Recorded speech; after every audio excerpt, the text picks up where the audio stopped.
Pada minggu lepas, dua peserta telah meninggalkan pentas Sukses 4.0. Kini anda kembali bersama dengan saya, Fatah Amin, dalam episod ke-7 program Sukses 4.0 dibawakan oleh SME Bank. Kini saya berada di Hall 1 Sunny Hotel bersama dengan 8 peserta yang masih lagi meneruskan perjuangan dalam program ini. Hari baru, episod baru, tugasan baru. Untuk episod ke-7 kali ini, kita akan memberikan fokus terhadap aspek pemasaran digital. Cabaran menjalankan perniagaan di zaman pandemik memberikan satu tamparan untuk usahawan masa kini. Namun begitu, dengan sokongan pemasaran digital, masalah ini akan dapat diatasi oleh usahawan yang ingin memajukan perniagaan mereka. Episod kali ini, kita akan bersama dengan Digital Marketing Coach Master Azril akan berkongsi pelbagai ilmu yang berguna kepada semua peserta kita. Mari kita saksikan VT ini untuk kenali Master Azril.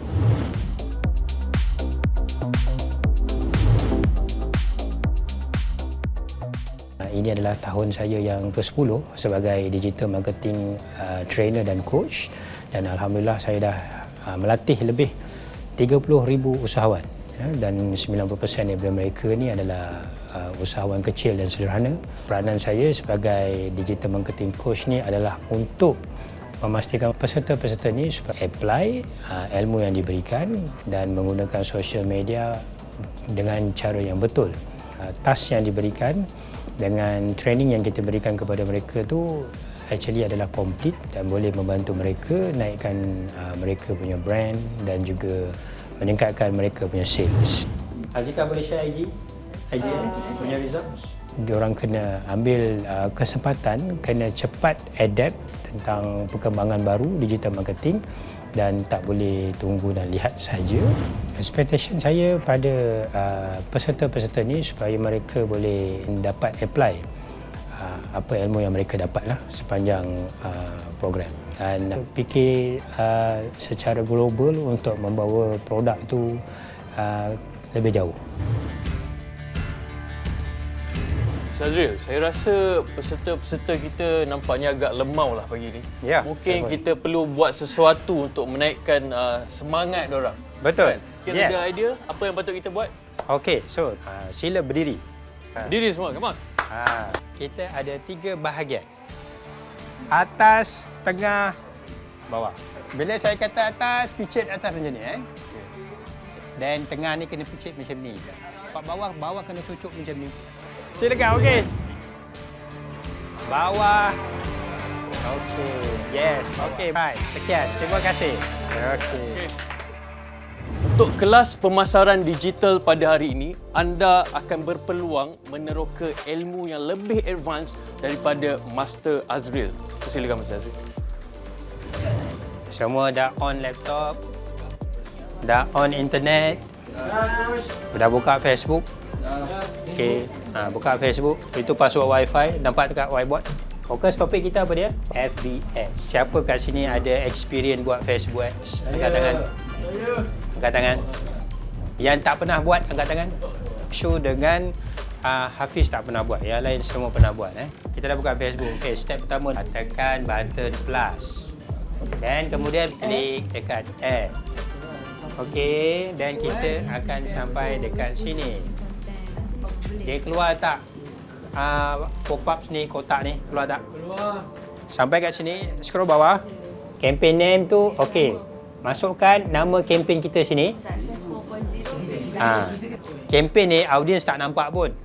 Dia hanya untuk kita punya reference. Okey, dah? Semua okey ni? Okey. Alright, then tekan next. Penjuru bawah kanan, tekan next. Pilih kita punya Facebook page yang kita nak promote.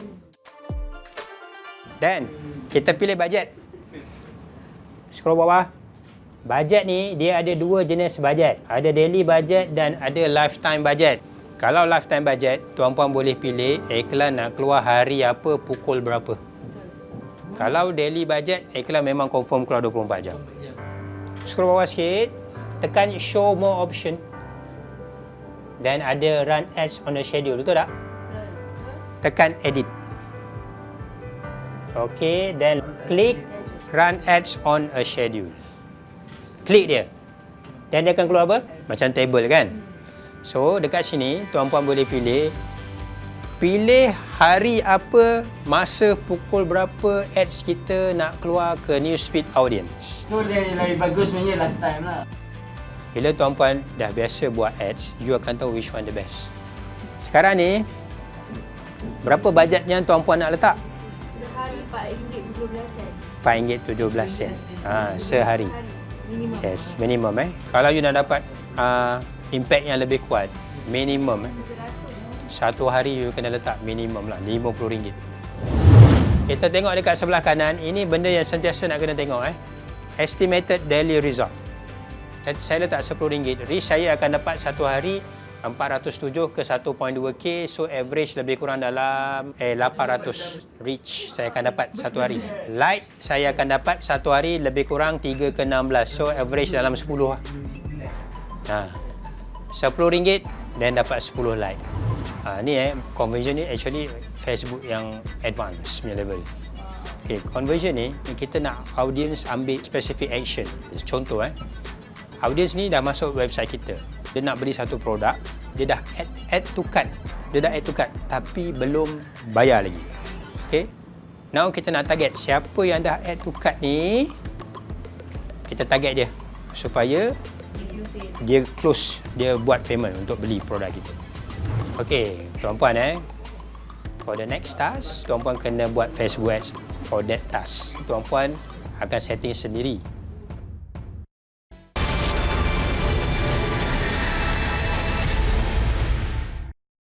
Kembali semula dalam Sukses 4.0. Saya pasti telah banyak ilmu yang telah anda dapat daripada Master Azril sebentar saja tadi. Seperti biasa, anda ada masa selama 10 minit untuk sesi one to one bersama Master Azril. Masa anda bermula dari sekarang. Apabila coach melihat dah selama mengenali saya dalam program Sukses 4.0, apa yang saya boleh improve dari segi media sosial? Saya melihat Hafiz ada inisiatif untuk membangunkan engagement ke 5 platform. So saya dah tengok blog, YouTube, TikTok, Facebook dan juga IG. Jadi kekuatan Hafiz di sini yang saya nampak dekat IG dan juga Facebook saya nampak. Dan Hafiz kena improve dari segi blog. Sebab kita perlukan blog ni untuk sharing sesuatu knowledge. Macam Hafiz dah strong di Facebook dan IG, produk Diva Scarf, dan ada kelebihan juga strong di blog atau di Google platform, satu kelebihan. Sebab saya jenis bisnes, saya tak suka expose diri sendiri. Tapi zaman sekarang ni, adakah personal branding sama penting dengan produk branding? Okay, dalam kes Serina memang you nak fokus pada produk branding, betul? But saya juga suggest personal branding juga penting untuk bisnes. Sebab personal branding yang pada founder tu, dia juga akan contribute kepada sale indirectly. Contoh macam KFC. If you have something yang boleh attract audience di luar sana untuk follow you, at the same time dia boleh contribute pada you punya sale indirectly. Boleh tak coach bagi tips kat saya macam mana nak kuatkan personal branding? Okey, produk Sagu Hati ni bagus.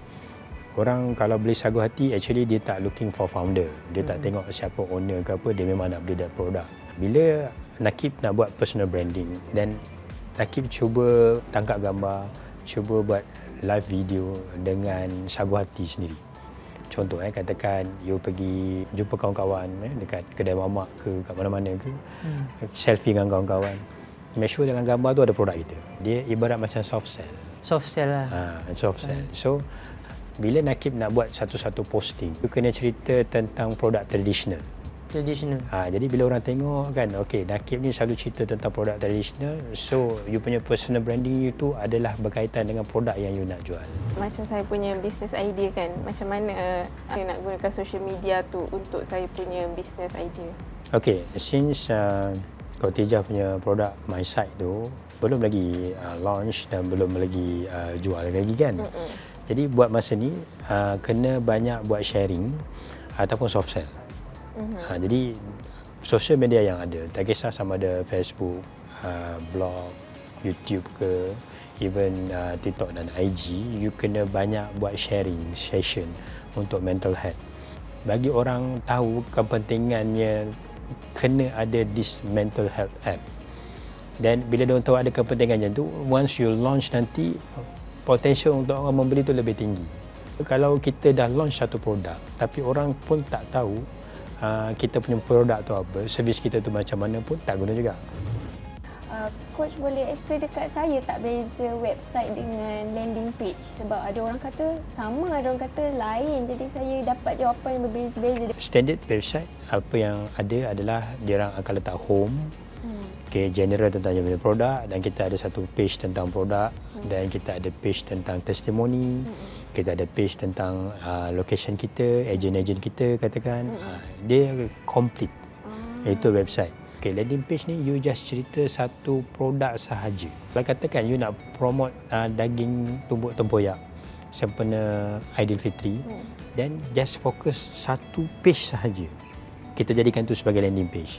Actually landing page ni dia adalah penghubung antara prospek dengan website juga. Jadi landing page tu setengah. Jadi kita bagi info pada dia, kadang-kadang dia boleh daripada landing page pun boleh masuk website kita. Function landing page tu actually dia nak straightforward, just untuk dapatkan database, just untuk orang ambil action. Nak tanya coach lah, dalam apa kesilapan paling besar yang coach pernah nampak lah bila orang buat digital marketing ni kan coach, usahawan-usahawan terutama dia kan? Yang paling ketara lah dia orang ni aim terlalu tinggi. Kalau boleh sebulan terus nak dapat sale 10,000, 100,000. Jadi bagi saya itu tak logik. Dengan produk dia yang masih baru, dengan brand pun orang tak kenal. Jadi walaupun dia kata saya buat Facebook ads letak RM300 satu hari, Facebook ads dia. Okay, but you tak target audience yang betul. Baik. Copywriting yang tak dapat nak mempengaruhi orang, itu yang menyebabkan dia gagal lah. Bisnes macam Zaim, Ecobat Cat Litter, Zaim untuk meningkatkan lagi digital marketing ni, Zaim kena join FB group tentang cat lover, pet lover, dan cuba cari duta atau influencer yang really love the cat ataupun pets lah. Dan itu sebenarnya boleh menaikkan you punya brand. Saya nak fokus pada personal branding. Okay. Saya memang tak cerita, kalau perasan dalam platform saya tak cerita pasal produk saya. Apa pembawakan yang boleh saya bawa, macam suggestion sikit lah. Okey, untuk produk you, servis you pinjam.co ni, untuk you punya personal branding, Huzaifah kena ubah cara you dressing, cara you bercakap, dan macam mana you punya karakter. Actually sebab kita tahu personal branding kita ni pun untuk produk kita juga. Jadi make sure personal branding kita tu sesuai dengan kita punya produk. Yang paling ketara sekali, you punya cara bercakap, posting yang you buat dekat Facebook, tak kisah page ataupun profile, you kena cerita tentang produk-produk atau barang-barang untuk disewa.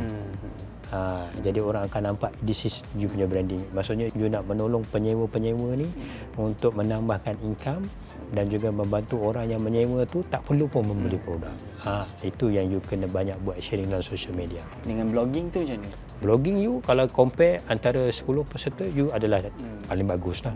Pun banyak visitor, dan you boleh concentrate pada blogging sebab servis you memang orang akan mencari dalam Google. Saya rasa dalam experience saya menggunakan kelima-lima platform ni, saya paling lemah di Facebook. Servis you, orang lebih banyak mencari di Google.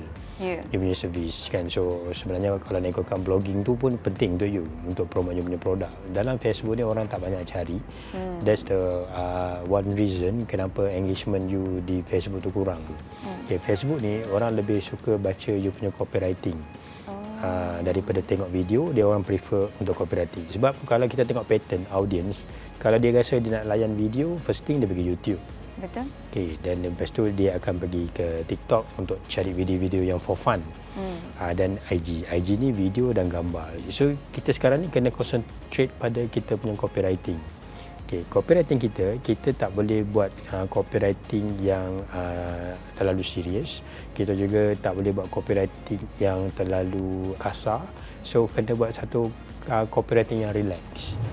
anda semua sebenarnya sangat bertuah hari ini kerana apa yang dikongsi oleh Master Azril sebenarnya adalah ilmu advance dalam pemasaran digital. Namun begitu, ada satu lagi tugasan yang akan diberikan oleh Master Azril. Jadi Master Azril, silakan. Baik. Okey. Jadi tugasan tuan-puan seterusnya adalah berkaitan dengan tanggungjawab social corporate, yang mana dia juga adalah social media task kita yang kita akan buat di lokasi seterusnya lah.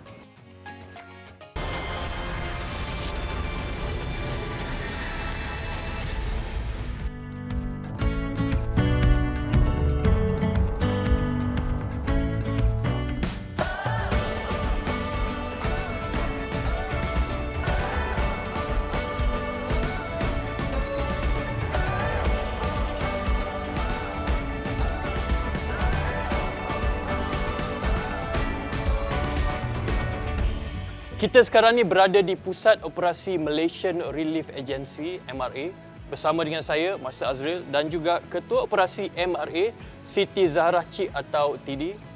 Kawan TD. Alhamdulillah sihat. Baiklah, untuk maklumat mengenai tugasan, saya minta TD untuk memberikan penerangan kepada anda semua. Silakan. Okay, Assalamualaikum semua. Apa khabar? Selamat datang semua para peserta Sukses 4.0.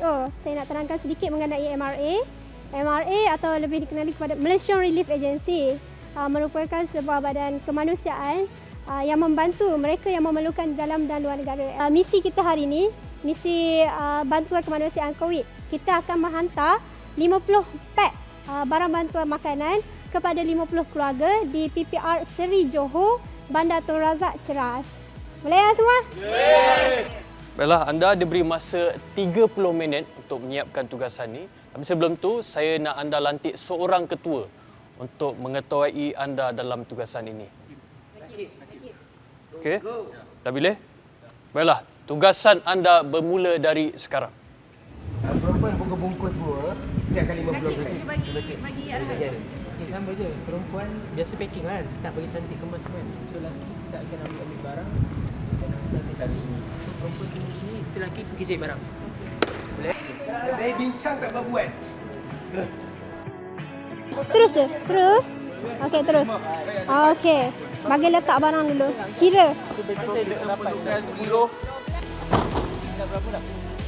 Ni dah buat apa dah? I ambil ni. Ambil apa tak kecil satu set kan? Ada sini. Sebenarnya kita dah sediakan kaunter dekat sini.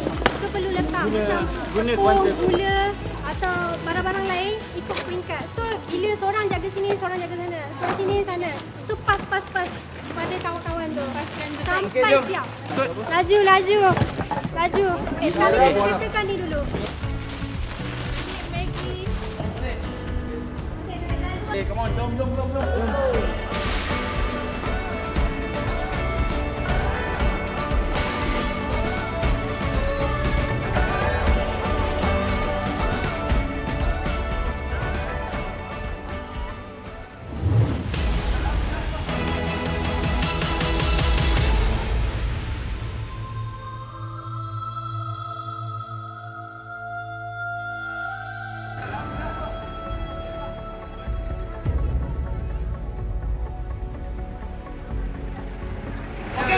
Okey, macam mana semua? Barang dah siap di packing?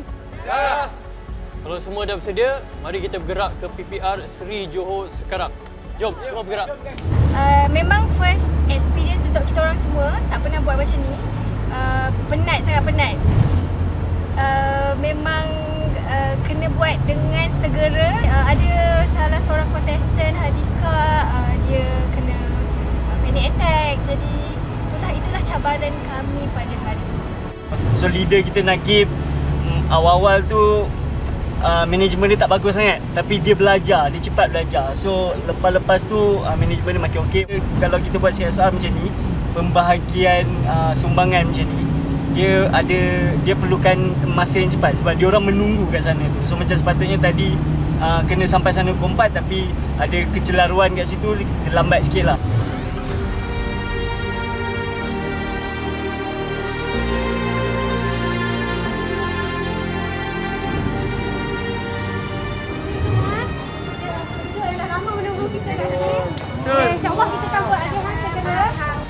Saya kini sedang berada di PPR Seri Johor di mana peserta-peserta kita sedang mengagihkan barang kepada 50 orang keluarga yang memerlukan.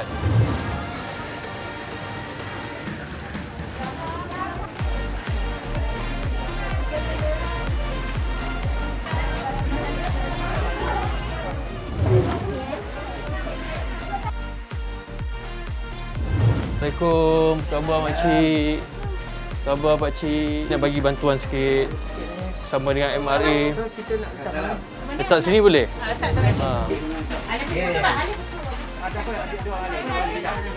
Berapa orang duduk dalam rumah ni? Bertiga saja. Oh.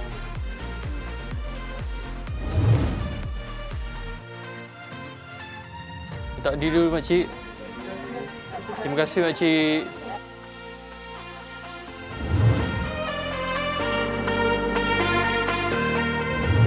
Semua peserta-peserta Sukses 4.0, okey tak tugasan tadi? Okey. Nampak letih semuanya? Nampak letih.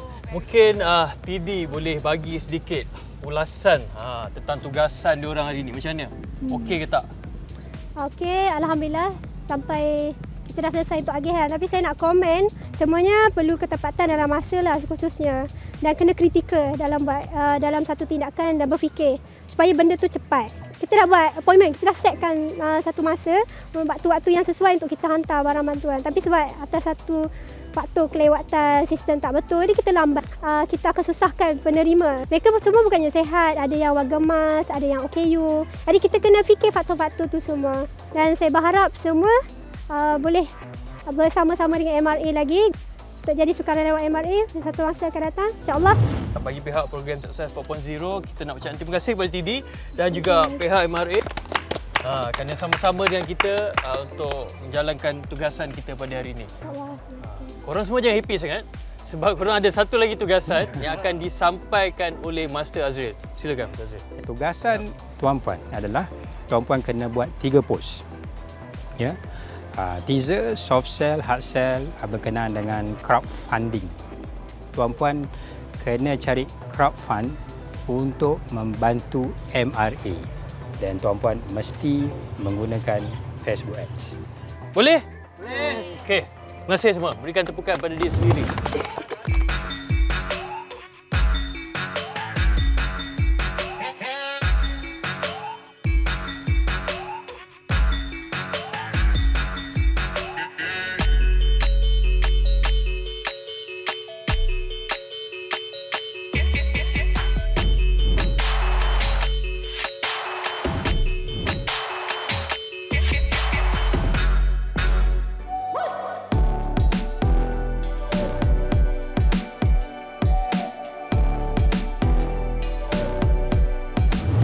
Sekian saja paparan untuk episod ke-7 Sukses 4.0 dibawakan oleh SME Bank. Jangan lupa ikuti dan tinggalkan komen di Facebook dan Instagram Sukses 4.0 serta saksikan dari Sukses 4.0 di YouTube Sukses 4.0.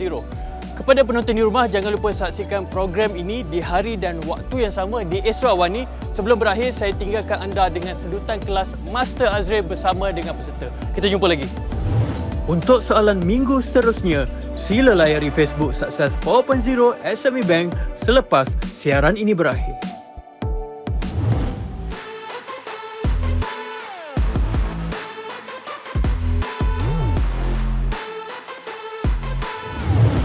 Okey, ini saya nak bagi tahu dekat sini macam mana kita nak adjust radius.